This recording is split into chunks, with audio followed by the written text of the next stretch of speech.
भगवान के विभूतियों का वर्णन। उद्धव जी ने कहा, भगवान आप स्वयं परम ब्रह्म हैं, न आपका आदि है और न अंत। आप आवरण रहित अद्वितीय तत्व हैं। समस्त प्राणियों और पदार्थों की उत्पत्ति, स्थिति, रक्षा और प्रलय के कारण भी आप ही हैं। आप ऊंचे नीचे सभी प्राणियों में स्थित हैं, परंतु जिन लोगों ने अपने मन और इंद्रियों को वश में नहीं किया है, वे आपको नहीं जान सकते। आपकी यथोचित उपासना तो ब्रह्मवेत्ता पुरुष ही करते हैं। बड़े बड़े ऋषि महर्षि आपके जिन रूपों और विभूतियों की परम भक्ति के साथ उपासना करके सिद्धि प्राप्त कर लेते हैं, वह आप मुझसे कहिए। समस्त प्राणियों के जीवादाता प्रभु, आप समस्त प्राणियों के अंतरात्मा हैं। आप उनमें अपने को गुप्त रखकर लीला करते हैं। आप तो सबको देखते हैं, परंतु जगत के प्राणी आपकी माया से ऐसे मोहित हो रहे हैं कि आपको देख ही नहीं सकते। अचिंत्य ऐश्वर्य संपन्न प्रभु, पृथ्वी, स्वर्ग, पाताल तथा दिशा विदिशाओं में आपके प्रभाव से युक्त जो विभूतियाँ हैं, वह कृपा करके मुझसे उनका वर्णन कीजिए। प्रभु, मैं आपके उन चरण कमलों की वंदना करता हूँ जो समस्त तीर्थों को भी तीर्थ बनाने वाले हैं। भगवान श्री कृष्ण ने कहा, प्रिय उद्धव, तुम प्रश्न का मर्म समझने वालों में शिरोमणि हो। जिस कुरुक्षेत्र में कौरव पांडवों का युद्ध छिड़ा हुआ था, उस समय शत्रुओं से युद्ध करने के लिए तत्पर अर्जुन ने मुझसे यही प्रश्न किया था। अर्जुन के मन में ऐसी धारणा हुई कि कुटुंबियों को मारना और सो भी राज्य के लिए बहुत ही निंदनीय अधर्म है। साधारण पुरुषों के समान वह यह सोच रहा था कि मैं मारने वाला हूँ और ये सब मरने वाले हैं। यह सोचकर वह युद्ध से उपरत हो गया। तब मैंने रणभूमि में बहुत सी युक्तियाँ देखकर वीर शिरोमणि अर्जुन को समझाया था। उस समय अर्जुन ने भी मुझसे यही प्रश्न किया था जो तुम कर रहे हो। उद्धव जी, मैं समस्त प्राणियों का आत्मा, हितैषी, सुहृद और ईश्वर नियामक हूँ। मैं ही इस समस्त प्राणियों और पदार्थों के रूप में हूँ और इनकी उत्पत्ति, स्थिति एवं प्रलय का कारण भी हूँ। गतिशील पदार्थों में मैं गति हूँ, अपने अधीन करने वालों में मैं काल हूँ। गुणों में मैं इनकी मूल स्वरूपा साम्यावस्था हूँ और जितने भी गुणवान पदार्थ हैं, उनमें उनका स्वाभाविक गुण हूँ। गुण युक्त वस्तुओं में मैं क्रिया शक्ति प्रधान प्रथम कार्य सूत्रात्मा हूँ और महीनों में ज्ञान शक्ति प्रधान प्रथम कार्य महतत्व हूँ। सूक्ष्म वस्तुओं में मैं जीव हूँ और कठिनाई से वश में होने वालों में मन हूँ। मैं वेदों का अभिव्यक्ति स्थान हिरण्यगर्भ और मंत्रों में 3 मात्राओं अ, उ, म वाला ओंकार हूँ। मैं अक्षरों में आकार, छंदों में त्रिपदा गायत्री हूँ। समस्त देवताओं में इंद्र, 8 वसुओं में अग्नि, 12 आदित्यों में विष्णु और 11 रुद्रों में नील लोहित नाम का रुद्र हूँ।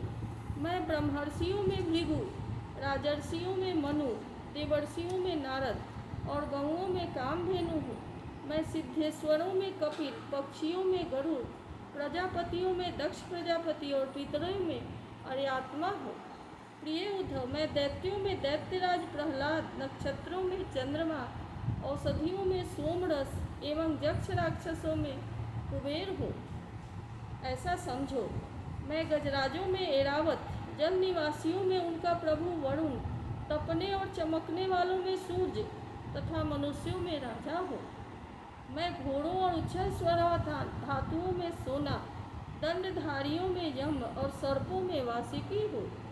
निष्पाप उद्धव जी, मैं नागराजों में शेषनाग, सिंह और दाढ़ वाले प्राणियों में उनका राजा सिंह, आश्रमों में सन्यास और वर्णों में ब्राह्मण हूँ। मैं तीर्थ और नदियों में गंगा, जलाशयों में समुद्र, अस्त्र शस्त्रों में धनुष और धनुर्धरों में त्रिपुरारी संकल हूँ। मैं निवास स्थानों में सुमेरु, दुर्गम स्थानों में हिमालय, वनस्पतियों में पीपल और धान्यों में जौ हूँ। मैं पुरोहितों में वशिष्ठ, वेदवेत्ताओं में बृहस्पति, समस्त सेनापतियों में स्वामी कार्तिक और सन्मार्ग प्रवर्तकों में भगवान ब्रह्मा हूँ। 5 महायज्ञों में ब्रह्म यज्ञ, स्वाध्याय यज्ञ हूँ। व्रतों में अहिंसा व्रत और शुद्ध करने वाले पदार्थों में नित्य शुद्ध वायु, अग्नि, सूर्य, जल, वाणी और आत्मा हूँ। 8 प्रकार के योगों में मैं मनो निरोध रूप समाधि हूँ। विजय के इच्छुकों में रहने वाला मैं मंत्र नीति बल हूँ। कौशलों में आत्मा और अनात्मा का विवेक रूप कौशल तथा ख्यातिवादियों में विकल्प हूँ। मैं स्त्रियों में मनु पत्नी शत्रुपा, पुरुषों में स्वयंभू मनु, मुनीश्वरों में नारायण और ब्रह्मचारियों में सनत कुमार हूँ। मैं धर्मों में कर्म संन्यास अथवा एषणात्रय के त्याग द्वारा संपूर्ण प्राणियों को अभय दान रूप सच्चा संन्यास हूँ।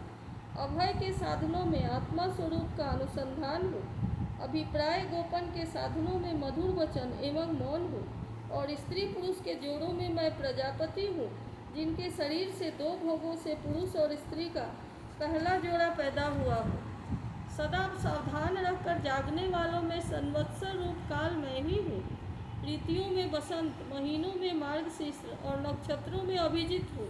मैं युगों में सतयुग, विवेकियों में महर्षि देवल और असित, व्यासों में श्री कृष्ण द्वैपायन व्यास और कवियों में मनस्वी शुक्राचार्य हूँ।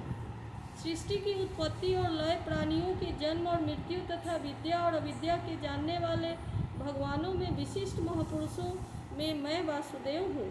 मेरे प्रेमी भक्तों में तुम उद्धव, किम पुरुषों में हनुमान, विद्याधरों में सुदर्शन, जिसने अजगर के रूप में नंद बाबा को ग्रस लिया था और फिर भगवान के पाद स्पर्श से मुक्त हो गया था, मैं ही हूँ।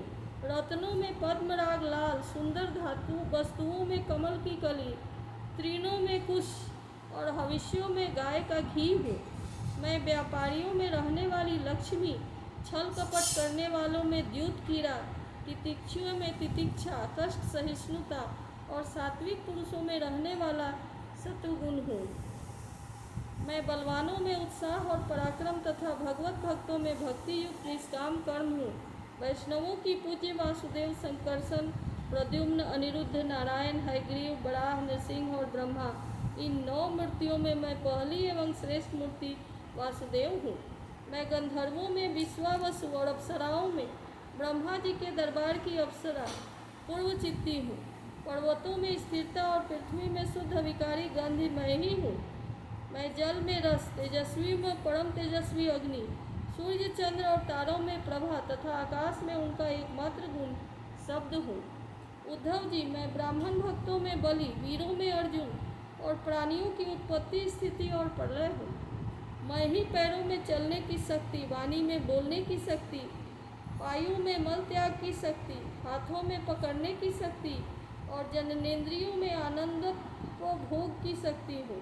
त्वचा में स्पर्श की, नेत्रों में दर्शन की, रसना में स्वाद लेने की, कानों में श्रवण की और नासिका में सूंघने की शक्ति भी मैं ही हूँ। समस्त इंद्रियों की इंद्रिय शक्ति मैं ही हूँ। पृथ्वी, वायु, आकाश, जल, तेज, अहंकार, महतत्व, पंच महाभूत, जीव, अव्यक्त, प्रकृति, सत्व, रज, तम और उनसे परे रहने वाला ब्रह्म, ये सब मैं ही हूँ। इन तत्वों की गणना लक्षणों के द्वारा उनका ज्ञान तथा तत्व ज्ञान रूप उसका फल भी मैं ही हूँ। मैं ही ईश्वर हूँ, मैं ही जीव हूँ, मैं ही गुण हूँ और मैं ही गुणी हूँ, मैं ही सबका आत्मा हूँ और मैं ही सब कुछ हूँ। मेरे अतिरिक्त और कोई भी पदार्थ कहीं भी नहीं है। यदि मैं गिनने लगूँ तो किसी समय परमाणुओं की गणना तो कर सकता हूँ, परंतु अपनी विभूतियों की गणना नहीं कर सकता, क्योंकि जब मेरे रचे हुए कोटि कोटि ब्रह्मांडों की भी गणना नहीं हो सकती, तब मेरी विभूतियों की गणना तो हो ही कैसे सकती है। ऐसा समझो कि जिसमें श्री तेज, श्री कीर्ति, ऐश्वर्य, लज्जा, त्याग, सौंदर्य, सौभाग्य, पराक्रम, तितिक्षा और विज्ञान आदि श्रेष्ठ गुण हो, वह मेरा ही अंश है। उद्धव जी, मैंने तुम्हारे प्रश्न के अनुसार संक्षेप से विभूतियों का वर्णन किया। ये सब परमार्थ वस्तु नहीं है, मनोविकार मात्र है, क्योंकि मन से सोची और वाणी से कही हुई कोई भी वस्तु परमार्थ वास्तविक नहीं होती, उसकी एक कल्पना ही होती है। इसलिए तुम वाणी को स्वच्छंद भाषण से रोको, मन को संकल्प विकल्प बंद करो, इसके लिए प्राणों को वश में करो और इंद्रियों का दमन करो। सात्विक बुद्धि के द्वारा प्रपंचभिमुख बुद्धि को शांत करो, फिर तुम्हें संसार में जन्म मृत्यु रूप विहर मार्ग में भटकना नहीं पड़ेगा। जो साधक बुद्धि के द्वारा वाणी और मन को पूर्णतया वश में नहीं कर लेता, उसके व्रत, तप और दान उसी प्रकार क्षीण हो जाते हैं जैसे कच्चे घड़े में पड़ा हुआ जल। इसीलिए मेरे प्रेमी भक्त को चाहिए कि मेरे परायण होकर भक्ति युक्त बुद्धि से वाणी, मन और प्राणों का संयम करे। ऐसा कर लेने पर उसे कुछ करना शेष नहीं रहता, वह कृतकृत्य हो जाता है। इति श्रीमद्भागवत महापुराणे पारमहंस्या संहितायां एकादश स्कंधे षोडशोऽध्यायः।